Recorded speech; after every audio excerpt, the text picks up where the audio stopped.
نبی پاک علیہ السلام نے فرمایا منافق اس بکری کی طرح ہوتا ہے جو ریوڑ کے ہر بکرے کو خوش رکھتی ہے، اپنا چسکا بھی پورا رکھتی ہے، اس لیے وہ جتنے بکرے ہوتے ہیں وہ اس کی فیور میں ہوتے ہیں، اور پھر وہ بکرے سارے پتہ کیا کہتے ہیں، یہ بہت اچھی ہے، اس کی طبیعت میں انتشار نہیں ہے، بہت اچھی ہے، یہ سب کو ساتھ لے کے چلتی ہے۔ ہاں مینوں پتا تسی چپ ہو جانا ہے، پر میں حضور دی حدیث پڑھدا پیا، سمجھ آ رہی ہے؟ فرمایا منافق بندے کی مثال اس بکری کی طرح ہے جو ریوڑ کے ہر بکرے کو خوش رکھتی ہے، اپنا چسکا بھی پورا رکھتی ہے، اور پتا اسے ہوتا ہی نہیں ہے کہ یہ جو مجھ سے پیدا ہونے والا یہ ہے کس کا۔ میرے محبوب پاک نے جو مثال دی، قسم خدا کی، پر کھچے اڑا کے رکھ دی ان سب کے۔ یہ میں اپنی طرف سے نہیں کہہ رہا، یہ مشکات شریف اٹھائیں، اس کے اندر یہ روایت موجود ہے۔ فرمایا یہ ریوڑ میں رہنے والی اس بکری کی طرح ہوتا ہے جو ہر بکرے کو راضی رکھ دی۔ میرے نبی کو پتا تھا ہمارے معاشرے میں منافق آئیں گے، اس لیے اتنی سخت مثال دی ہے۔ یہ وہ بکری ہوتی ہے ہر بکرے کو چس دیتی ہے، اچھا پھر اسے پتہ ہی نہیں ہوتا کہ اولاد بھی میری ہے کہ نہیں ہے، ہر بکرے کو چسکا لینا ہے، بکریاں نے اپنا چسکا پورا کرنا ہے۔ یہ وہ بکری ہے جو ہر بکرے کے پاس جاتی ہے اور اپنا چسکا پورا کرتی ہے، اور سارے بکرے اس کی فیور میں ہیں، اور پھر بکرے سارے بڑا کی کہتے ہیں بہت اچھی ہے، اس کی طبیعت میں نا بالکل ٹھیک ہے، یہ سب کو خوش رکھتی ہے، سب کے پاس جاتی ہے۔ یہ میرے نبی نے مثال دی ہے، کئی بندے چپ ہوئے ڈر جاندے نے، ہوئے ہوئے ہوئے ایڈی تتی مثال، تے میں کہا اسی ایویں دی تتی تقریر کر دے پتر، اس کے پیچھے کو راز ہے۔ حضور دیاں جڑیاں مثالاں نے نا بندے دا وٹ کٹ کے رکھ دینیاں نے ایک باری۔ آپ نے دیکھا حال کے اندر میرا ایک کلپ جو کسی جگہ پر میں نے چند مواقعوں پر اس کو بیان کیا بطور مفہوم و خلاصہ، اس کو لے کر کے بعض حضرات نے اور ایک شخص نے بالخصوص اس نے کہا کہ یہ حدیث ہی نہیں ہے اور یہ بےہودہ ہے فلاں فلاں۔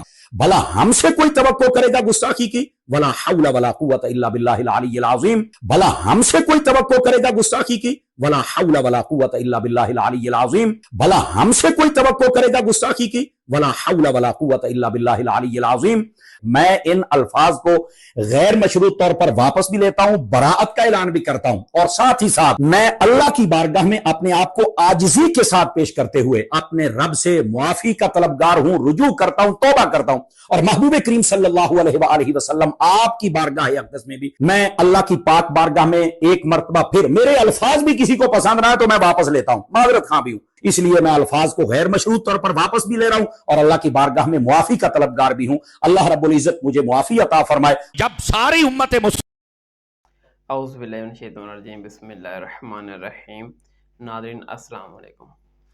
آج کا ہمارا جو ٹاپک ہے وہ ہے مفتی ثمر عباس عطاری صاحب، جو انہوں نے منافق کی مثال بیان کرتے ہوئے نبی علیہ السلام کی شان میں ایسے گستاخانہ الفاظ بیان کیے جس کی وجہ سے سوشل میڈیا کے اوپر ایک سمجھ لے کہ بہت شور مچ گیا۔ تو اس کے اوپر آج ہم علمی تبصرہ کریں گے، اس مکمل صورتحال کو دیکھیں گے۔ تو آج کی ہماری جو گفتگو ہے وہ ٹوٹل 4 علمی پوائنٹ پر مشتمل ہوگی۔ علمی پوائنٹ نمبر 1، 100% گمراہی سے بچنے کے لیے قرآنی فارمولہ یا قرآنی اصول کیا ہے۔ علمی پوائنٹ نمبر 2، مفتی ثمر عباس قادری عطاری کی یہ جو مثال بیان کرنا منافقی اور نبی صلی اللہ علیہ وسلم کی طرف گستاخانہ الفاظ منسوب کرنا، کیا یہ قرآن و حدیث کی روشنی میں گستاخی بنتے ہیں یا نہیں۔ علمی پوائنٹ نمبر 3، مفتی ثمر عباس عطاری کی گستاخی، صغیر مغل کی گستاخی اور دیگر علماء کی گستاخی پر علماء کی مجرومانہ خاموشی۔ علمی پوائنٹ نمبر 4، اسلامی نظریاتی کونسل کے چیئرمین راغب نعیمی کا فتویٰ انجینئر محمد علی مرزا پر اور مفتی ثمر عباس عطاری پر اور صغیر مغل پر۔ یہ 4 علمی پوائنٹ کی شکل میں آج ہم اس لیکچر کو ایڈریس کریں گے۔ تو علمی پوائنٹ نمبر 1، 100% گمراہی سے بچنے کے لیے قرآنی فارمولہ یا اصول قرآن، کہ کوئی بندہ جو 100% گمراہی سے بچنا چاہتا ہے، قرآن نے اس کو کیا فارمولہ دیا ہے، کس پر عمل کر کے وہ 100% گمراہی سے بچ سکتا ہے اور لوگوں کو بچا سکتا ہے۔ تو میرے بھائیو، سب سے پہلے اس پوائنٹ میں نے 4 درجے بنائے ہیں۔ درجہ نمبر 1 وہ خالق ہے، درجہ نمبر 2 فرشتے، درجہ نمبر 3 مخلوق خاص یعنی انبیاء کرام، اور درجہ نمبر 4 مخلوق عام یعنی عام لوگ جو ہیں۔ جو درجہ نمبر 1 ہے وہ خالق ہے۔ خالق اللہ تعالیٰ کی ذات ہے۔ اللہ تعالیٰ کی ذات ہر عیب، خطا، بھول سے پاک ہے۔ قرآن میں ہے نا سورۃ الانبیاء کی آیت نمبر 23 میں کہ اللہ سے اس کے کاموں کے بارے میں سوال نہیں کیا جائے گا، جبکہ لوگوں سے سوال کیا جائے گا۔ جب اللہ تعالیٰ سے اس کے کیے کا کوئی سوال ہی نہیں کر سکتا تو اللہ تعالیٰ کے حضور گناہ کا تصور بھی نہیں کیا جا سکتا. تو اللہ تعالیٰ ہر عیب، گناہ، بھول سے پاک ہے.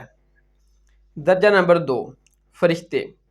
سورۃ تحریم کی آیت نمبر 6 میں آنا کہ وہ اللہ کے حکم کی نافرمانی نہیں کرتے، وہ وہی کرتے ہیں جس کا انہیں حکم دیا جاتا ہے.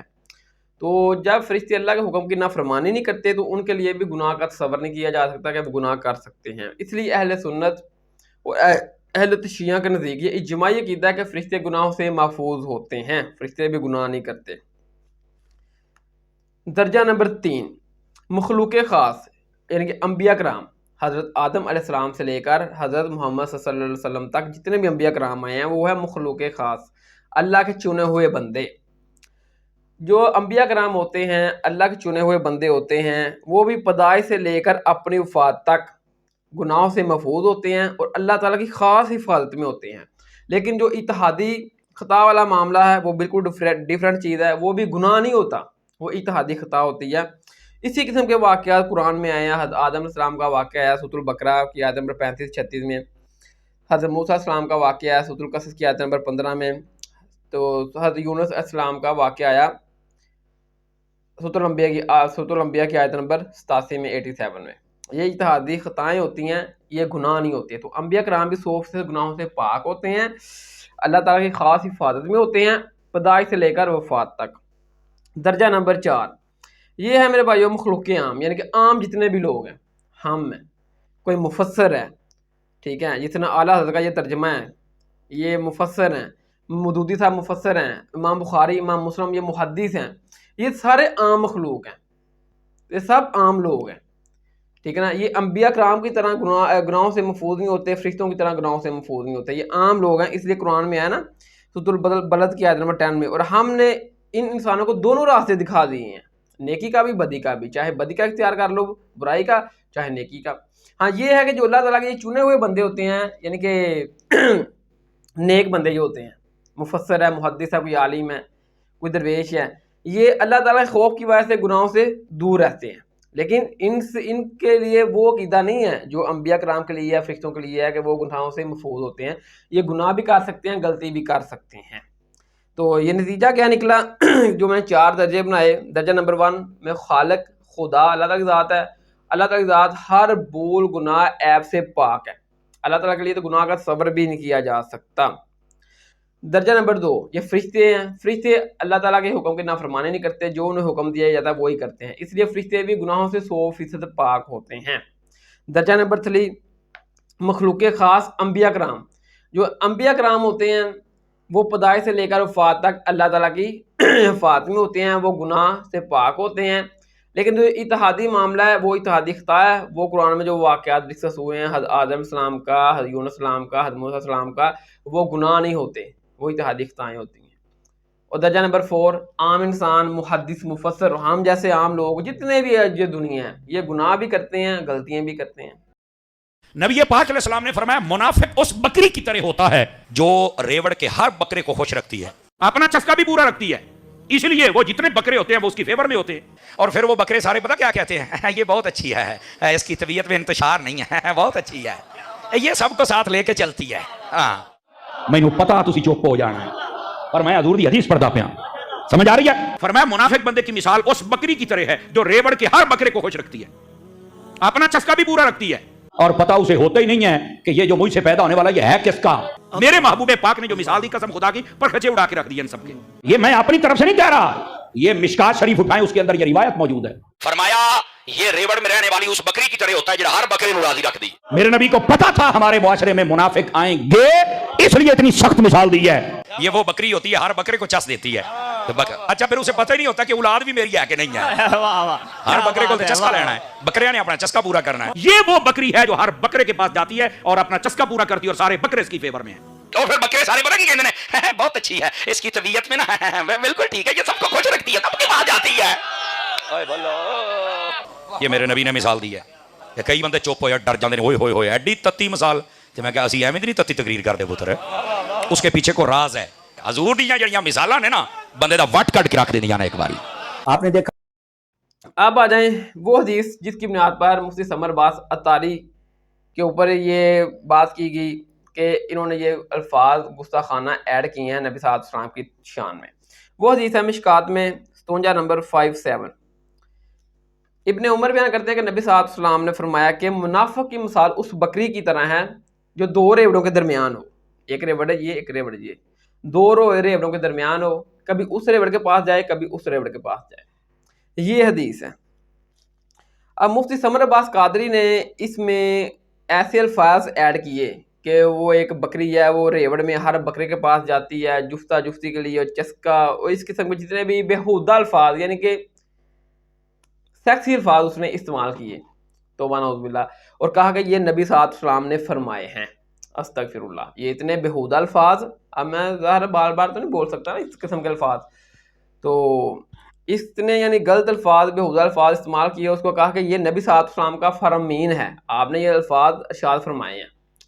اور اب جب اس نے کچھ لوگوں نے اس کی طرف ترغیب دلائی ہے، اس کو رجوع کا کہا ہے، تو پھر اس نے معافی نامے میں یہ بولا ہے کہ یہ میں نے جو الفاظ بیان کیے تھے یہ مفہوم اور تشریح میں نے بیان کیے تھے، یعنی کہ نبی صلی اللہ علیہ وسلم کے الفاظ نہیں تھے یہ بعد میں لوگوں نے جو مفہوم اور تشریح بیان کی ہے، علماء کرام نے، محدثین، مفسرین نے، ان کی طرف وہ میں نے یعنی کہ بیان کیا تھا مفہوم و تشریح میں. لیکن پہلی ویڈیو میں واضح یہ بول رہا ہے کہ نبی صلی اللہ علیہ وسلم کا یہ فرمان ہے، یہ بےہودہ الفاظ ڈائریکٹ نبی علیہ السلام کی طرف منسوب کر رہا ہے اور اب اس سے مکر رہا ہے.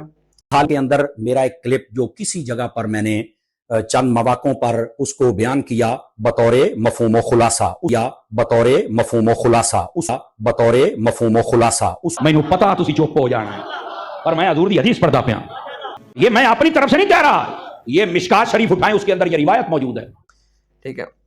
تو جب انجینئر محمد مرزا نے یہ الفاظ جو اس نے منسوب کیے بےہودہ نبی صلی اللہ علیہ وسلم کی طرف، اور انجینئر محمد مرزا نے کہا کہ یہ قرآن و حدیث سے بالکل ثابت نہیں ہے، اور اس نے قرآن سے اور حدیث سے دلائل دی اور ثابت کیا کہ اس قسم کے بےہودہ الفاظ نبی صلی اللہ علیہ وسلم نے بیان ہی نہیں کیے، تو انہوں نے یہ خود سے بےہودہ الفاظ ایڈ کیے ہیں اور نبی صلی اللہ علیہ وسلم کی طرف یعنی کہ یہ الفاظ ایڈ کیے ہیں. تو پھر اس کے اوپر 295 سیٹ ٹھکتی ہے، لگتی ہے پاکستانی آئین کے تحت. توہین رسالت یہ مسئلہ بنتا ہے کیونکہ قرآن و حدیث میں اس قسم کوئی الفاظ موجود نہیں ہے، تو انہیں یہ خود سے کام ڈالا ہے. اور بعض پھر جو مفتی ثمر عباس طاری کے جو یعنی کہ اس کے دفاع میں کھڑے ہوئے لوگ ہوئے، انہوں نے پھر آ کر مختلف علماء کرام، محدثین، مفسرین کے جو نا حوالے پیش کرنے شروع کر دیے کہ یہ انہوں نے تفسیر اور تشریح میں اس قسم کی گفتگو کی ہے، بےہودہ گفتگو کی ہے. تو لہٰذا مفتی ثمر عباس نے ان کا جو نقل کیا ہے نا، ان کی نقل کی ہے، تو لہٰذا یہ بھی نا الفاظ بنتے ہیں لیکن یہ توہین نہیں بنتی. حالانکہ مفتی ثمر عباس قادری بار بار یہ بات بول رہا ہے کہ یہ نبی صلی اللہ علیہ وسلم کے فرامین ہے، ڈائریکٹ آپ نے یہ ارشاد فرمائے ہیں بےہودہ الفاظ، لیکن بعد میں وہ بھی نکل گیا، وہ اس نے کہا کہ میں نے یہ الفاظ مفہوم و تشریح میں بیان کیے ہیں. اور علماء کرام جو اس کا دفاع کر رہے ہیں وہ بھی یہی بیان کر رہے ہیں کہ مفہوم و تشریح میں یہ الفاظ ملتے ہیں.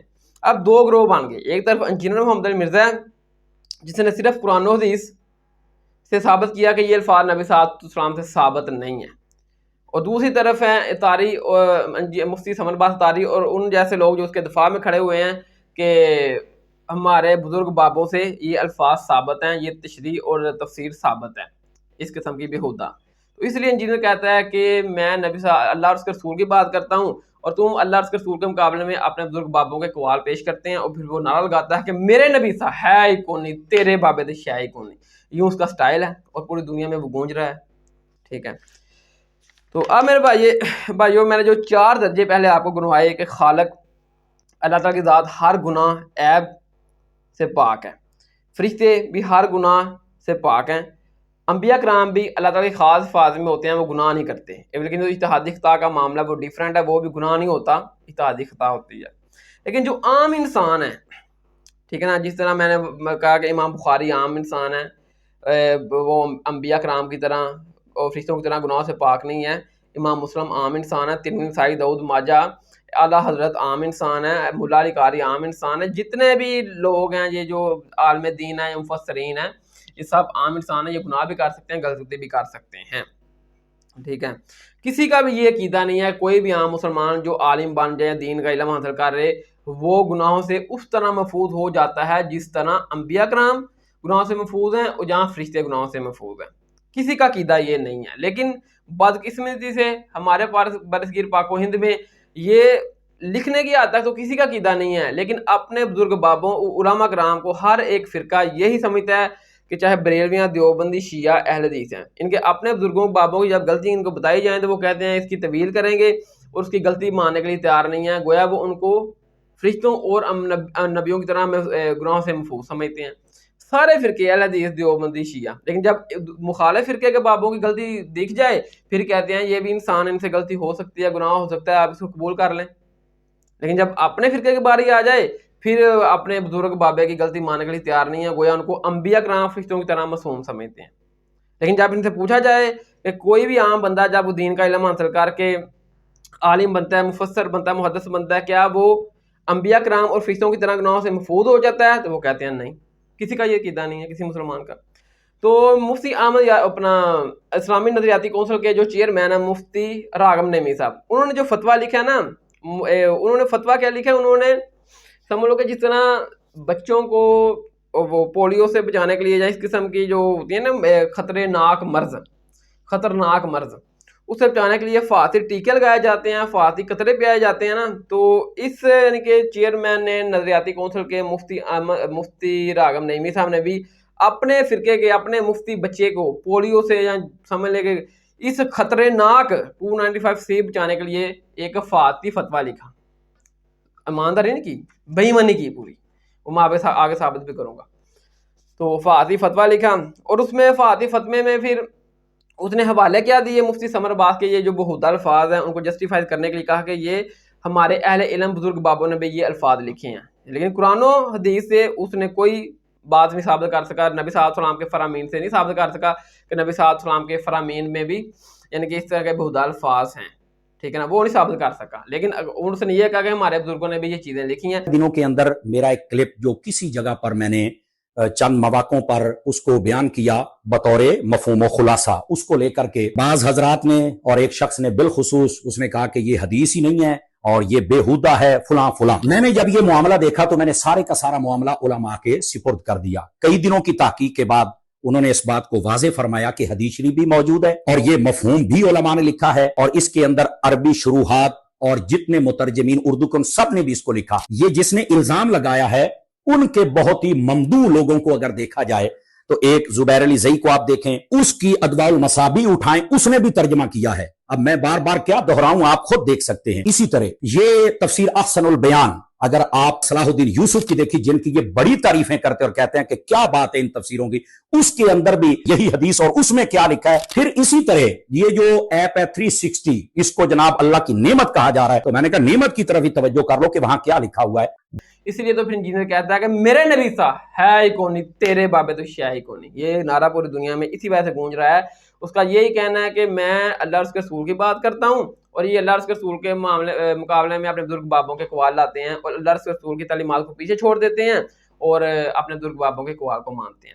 تو مفتی احمد یار خان، مفتی راغب نعیمی صاحب اور خود مفتی سمر عباس قادری صاحب نے بھی کہا کہ جو میں نے الفاظ بیان کیے ہیں، پہلے تو اس نے یہ کہا کہ یہ نبی صلی اللہ علیہ وسلم نے بیان کیے ہیں، اب جب وہ ثابت نہیں کر سکا نبی صلی اللہ علیہ وسلم سے، اس کو پتہ چل گیا کہ یہ تو اپنی طرف سے بلنڈر مار رہا تھا سارے بےہودہ الفاظ، تو پھر اس نے اپنے بزرگ بابوں کو نکالا اور کہا کہ میں نے مفہوم اور تشریح میں یہ الفاظ بیان کیے ہیں، ٹھیک ہے نا۔ تو اس نے بھی حوالہ دیا کہ سب سے پہلے حوالہ دیا مفتی احمد یار خان نعیمی نے بھی، جو منافق کی مثال بیان کرتے ہوئے یہی الفاظ گستاخانہ بےہودہ الفاظ استعمال کیے ہیں کہ وہ بکری نار مادے اور جفتہ جفتی کے چکر میں اس طرح کا معاملہ جو بنتا ہے، تو وہ مفتی احمد یار خان نعیمی کا حوالہ دیا۔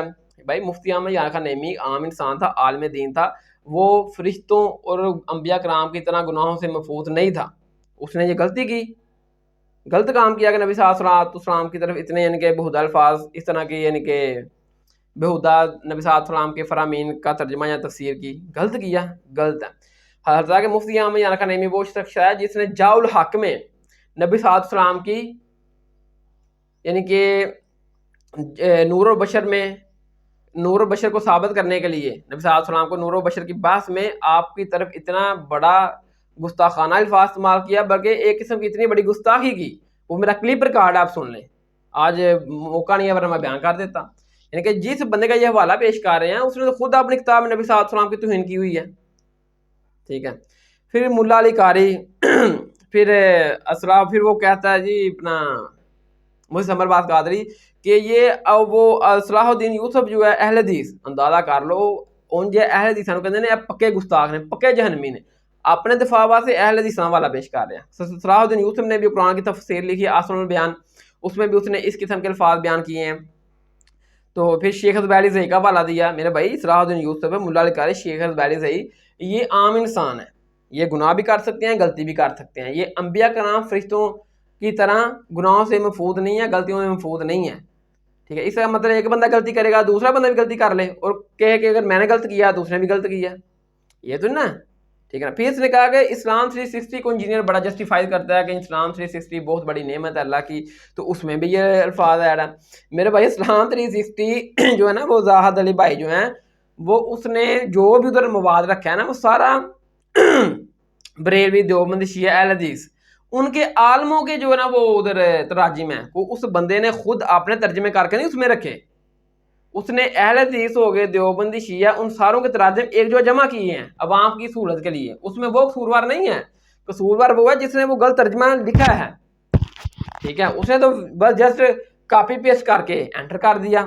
اور اسلام 360 میں صرف سنن نسائی کی جو حدیث نمبر ہے نا 5040 نمبر, اس میں یہ غلط ترجمہ ہوا ہے نار اور بکری والا جو نا مسئلے میں. باقی اسلام 360 میں مسلم امام احمد میں 5079 نمبر 5079 میں یہ ترجمہ نہیں ہوا ہوا ہے, بالکل صحیح ترجمہ ہوا ہے ادھر.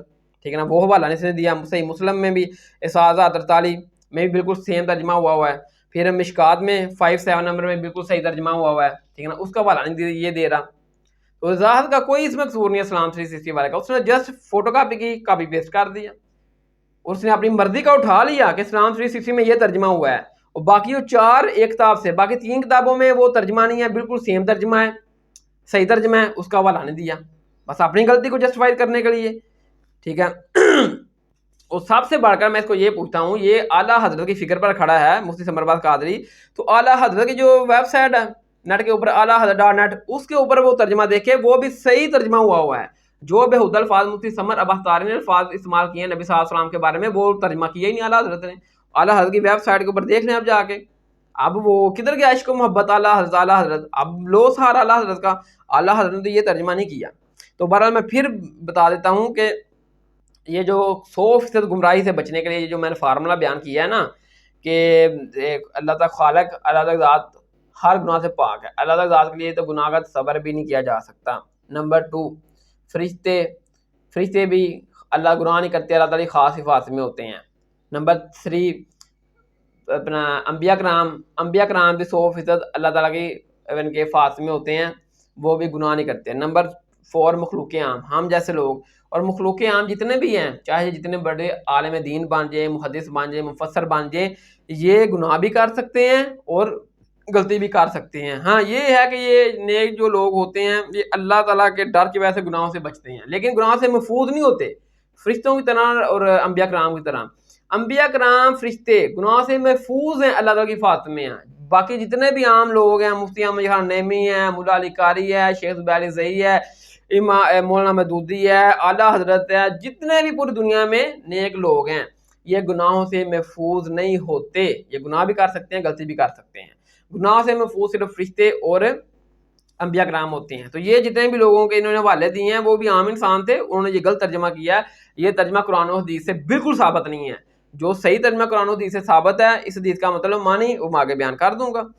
اب جو لوگ ان لوگوں کے اپنے بزرگ بابوں کی واضح غلطی ہونے کے باوجود ان کی غلطی تسلیم نہیں کرتے, گویا وہ ان کے بارے میں وہ عقیدہ رکھتے ہیں کہ یہ فرشتوں اور اپنا انبیاء کرام کی طرح سے گناہوں سے محفوظ ہیں.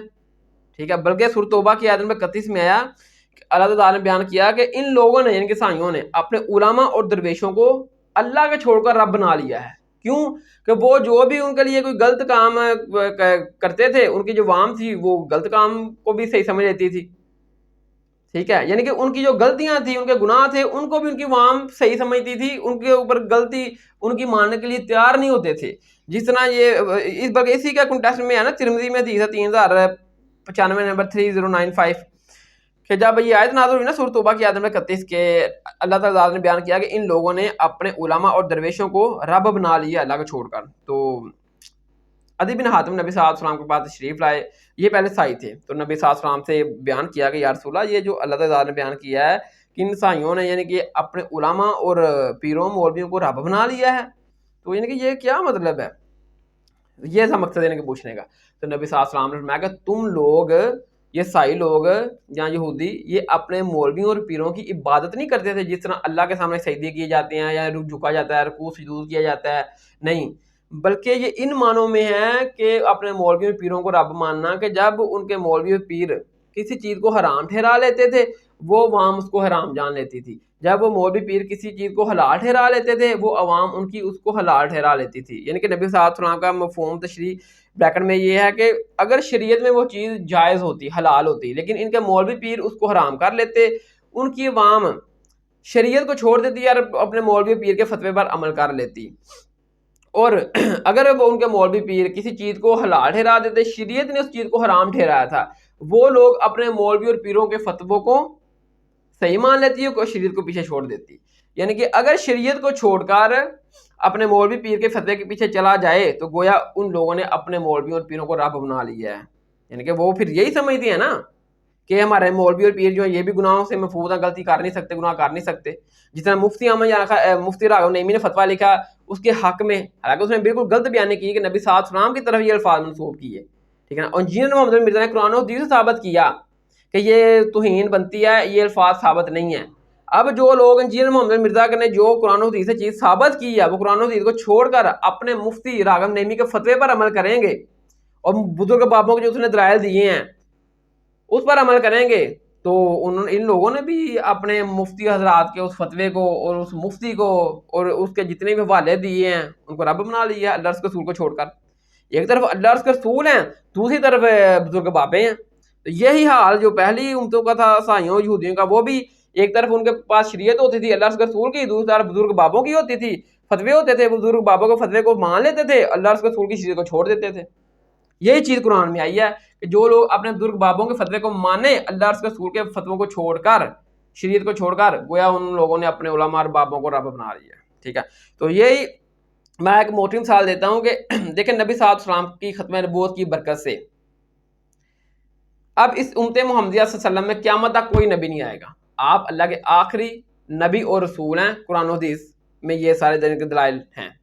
ٹھیک ہے, اب جو لوگ جنہوں نے چشتی رسولہ تھانوی رسولہ پڑھایا ہوا ہے, ٹھیک ہے, تو اب جو بھی دعویٰ نبوت کرے گا اس امت محمدیہ صلی اللہ علیہ وسلم میں وہ ایک حرام کام کرے گا, کیونکہ حلال تو نہ ہوگا, وہ حرام ہوگا, کیونکہ ختم نبوت کا دروازہ بند ہے. نبی صلی اللہ علیہ وسلم اللہ کے آخری رسول اور نبی ہیں, نہ کوئی نبی آ سکتا ہے اب قیامت تک, نہ کوئی رسول آ سکتا ہے. جو بھی دعویٰ کرے گا نبی ہونے کا یا رسول ہونے کا وہ ایک حرام کام کرے گا. اس طرح پڑھ لا الہ الا اللہ شبلی رسول اللہ اور ختم نبوت کے ڈاکووں شبلی کو رسول بنانے والوں, لا الہ الا اللہ چشتی رسول اللہ, لا الہ الا اللہ شبلی رسول اللہ. انہوں نے پھر پڑھا لا الہ الا اللہ شبلی رسول اللہ. اب آگے انہوں نے شبلی کو کیا کہا, کون ہے, کافر ہے. ان کے علماء نے لکھا شبلی نے جتنی باتیں کی حالت سکر اور مستی میں کی, خبردار زینہار ہرگز ایسے مغول صوفیاء کے بارے میں زبان نہ کھولنا. تم بکی جا رہے ہو, تمہارے کافر کہہ رہے ہیں نہ کھولنا, تم بکی جا رہے ہو. خبردار زینہار ہرگز ایسے مغول صوفیاء کے بارے میں زبان نہ کھولنا. تم بکی جا رہے ہو, تمہارے کافر کہہ رہے ہیں نہ کھولنا, تم بکی جا رہے ہو. خواجہ نے کیا فرمایا, سنو کہ میں کون ہوں اور کیا ہوں. محمد الرسول اللہ صلی اللہ علیہ وسلم کے دربار کے کمینے غلاموں میں سے ایک ہوں, کمینے غلاموں میں سے ایک ہوں, کمینے غلاموں میں سے ایک ہوں. اب جن لوگوں نے چشتی رسولہ تھانوی رسولہ پڑھایا ہوا ہے اور جو لوگ ان کے حق میں مناظرے لڑ رہے ہیں, ٹھیک ہے, اور یعنی کہ ایک حرام چیز کو معرفت کی بات کیا کہ حلال ٹھہرا رہے ہیں کہ ٹھیک ہے ہمارے نبیوں نے بابوں نے کلمہ پڑھایا ہوا ہے لیکن یہ معرفت کی بات ہے. حتیٰ کہ کلمہ کوئی پڑھا ہی نہیں سکتا قیامت تک نبی صلی اللہ علیہ وسلم کی ختم نبوت کی وجہ سے, حرام ہے, لیکن وہ اپنے بزرگ بابوں کے ایک حرام چیز کو حلال ٹھہرانے کے لیے معرفت کی بات کہہ رہے ہیں, ہم مناظرے لڑ رہے ہیں. تو ان لوگوں نے بھی اپنے بزرگ بابوں کو رب مان لیا ہے کہ ایک شریعت میں جو کام حرام تھا قیامت تک کوئی بندہ نبی کا دعویٰ نہیں کر سکتا, کلمہ نہیں پڑھا سکتا, ان کے بزرگ بابوں نے وہ کام کیا اور یہ اس کے حق میں مناظرے لڑ رہے ہیں اور اس حلال کام حرام کام کو معرفت کی بات کہہ کر حلال ٹھہرا رہے ہیں. ان لوگوں نے بھی اپنے بزرگ بابوں کو رب بنا لیا ہے اور اس کے بارے کا باجید بستامی کا جو دعویٰ ہے کہ میں پاک ہوں، میری شان بڑی بلند ہے، اتنے بڑے جو الفاظ ہیں یہ غلط ہیں. تو بعض اہل علم جو سب سے بڑھ کر جو دادا صاحب ہیں لاہور کے، انہوں نے بھی اس کا دفاع کیا ہے اور کہا کہ ان کے حق میں ان کی زبان سے جو بولنے والی ذات تھی وہ اللہ تعالیٰ کی ہی تھی. یہ جو اتنے بڑے الفاظ ہیں نا کہ باجید بستامی نے کہا کہ میں ہی پاک ہوں، میری شان بڑی بلند ہے، تو یہ اصل میں ان کے منہ سے اللہ بول رہا تھا. توبہ نعوذ باللہ استغفر اللہ. اور پھر انہوں نے کہا کہ میرا جھنڈا محمد کے جھنڈے سے بڑا ہوگا. تو میرے بھائی سورۃ النجم کے آیت نمبر 4 میں آیا کہ یہ نبی اپنی خواہش نفس سے کچھ نہیں کہتے، یہ وہی کہتے ہیں جو ان کو وحی کیا جاتا ہے. یار نبی صلی اللہ علیہ وسلم کے متعلق بھی کسی مسلمان کا یہ عقیدہ نہیں ہے کہ اللہ نبی صلی اللہ علیہ وسلم کی زبان سے ڈائریکٹ بولتا ہے. نہیں، اللہ تعالیٰ نے فرمایا کہ اس پیغمبر کی طرف وحی کی جاتی ہے، اللہ تعالیٰ اس پیغمبر کی طرف وحی کرتے ہیں، پھر نبی صلی اللہ علیہ وسلم اس وحی کو آگے ایکسپلین کر دیتے ہیں. کسی مسلمان کا یہ عقیدہ نہیں ہے کہ پیغمبر کی زبان سے ڈائریکٹ اللہ بولتا ہے. تو انہوں نے اپنے بزرگ بابوں کی زبانوں سے ڈائریکٹ اللہ تعالیٰ کا نام لے کر کہا کہ اللہ بولتا ہے، اور پھر بعد مفتی حضرات نے اس کا دفاع کیا ہوا ہے، طویلیں کی ہوئی ہیں. اور بہت ساری جو ہے نا وہ تعویلات ہیں. مثلا یہ جو مرزا صاحب جو ہے نا اپنی انہوں نے بنائے ہوئے لوگوں کو کہتے ہیں کہ میرا جھنڈا لوائی اعظم من لوائی محمد، میرا جھنڈا محمد صلی اللہ علیہ وسلم کے جھنڈے سے بڑا ہے. ٹھیک ہے، اب اصل میں یہاں یہ بیٹ پہ نہیں جا رہے کہ یہ صوفیاء ایک ٹرم کے تحت یہ لفظ بول رہے ہیں. ٹرم کیا ہے؟ وحدت الوجود. یہ خاص کیفیت ہے، جذب کی خاص کیفیت ہے، یہ کوئی عام بات نہیں ہے. اب میں اس کی تعویل کر رہا ہوں جو ہے نا لوائی اعظم من لوائی، میرا جھنڈا محمد کے جھنڈے سے بڑا ہے. صوفیاء یہ کہتے ہیں کہ یہ جس طرح حضرت موسیٰ علیہ السلام طور پہ گئے تو وہاں درخت میں سے آواز آئی انی انا اللہ رب العالمین، تو اللہ تعالیٰ بوٹے سے بول سکتا ہے، زبان ولی سے نہیں بول سکتا. تو اب یہ زبان بایزید کی نہیں تھی، زبان ان کی ایک نام رائی ہو رہا ہے، اور وہ کہہ رہے ہیں میرا جھنڈا محمد کے جھنڈے سے بڑا ہے. اندازہ کرو. حالانکہ یہ ان کے بابے ہیں جو اس قسم کی جنہوں نے فاش گناہ کیے، غلطیاں کی ہیں، حرام کام کے مرتکب بھی ٹھہرے. وہاں تو یہ چاہیے تھا کہ یہ مفتی کرام کہتے ہیں کہ یہ حرام ہے، یہ غلطی ہے ان کی. لیکن یہ لوگ کیا کرتے ہیں کہ اپنے بزرگ بابوں کو انبیاء کرام فرشتوں کی طرح گناہوں سے محفوظ سمجھتے ہیں. کہتے نہیں ہیں، لکھ کر نہیں دیتے کہ ہمارے بزرگ بابے بھی اس طرح گناہوں سے محفوظ ہیں جس طرح فرشتے ہیں یا انبیاء کرام ہیں. لیکن جب وہ اس طرح کا حرام کام کریں گے یا گناہ غلطی کریں گے، پھر ان کے دفاع میں کھڑے ہو جائیں گے، نہیں اس کا مطلب یہ نہیں تھا، یہ نہیں تھا، یہ معرفت کی بات ہے، یہ ایسے ایسے ہے. اور یہ مولوی بھی اپنے بزرگ بابوں کو انبیاء کرام اور فرشتوں کی طرح گناہوں سے محفوظ سمجھتے ہیں. ٹھیک ہے نا، کہتے نہیں. تو ان لوگوں نے بھی اپنے بزرگ بابوں کو رب بنا لیا. تو اس کے ساتھ ہمارا پہلا جو نا وہ پوائنٹ مکمل ہوا، علمی پوائنٹ نمبر 1 کہ 100% گمراہی سے بچنے کے لیے اصولی فارمولہ یہ ہے کہ 4 درجے ہیں. درجہ نمبر 1 خالق اللہ تک ذات، وہ ہر گناہ عیب سے پاک ہے. درجہ نمبر 2 فرشتے ہیں، وہ بھی ہر گناہ عیب سے پاک ہیں. درجہ نمبر 3 مخلوق خاص انبیاء کرام ہیں، وہ بھی ہر گناہ عیب سے اللہ تعالیٰ کی خاص بات میں ہوتے ہیں. اور درجہ نمبر 4 وہ ہے اپنا عام انسان جو ہیں وہ گناہ بھی کر سکتے ہیں، غلطی بھی کر سکتے ہیں. اور جو لوگ ان کی غلطی گناہ کو نہیں مانیں گے اور ان کو انبیاء کرام فرشتوں کی کیٹیگری میں داخل کر دیں گے، تو وہ پھر خود دیکھ لیں وہ خود کس کیٹیگری میں داخل ہے.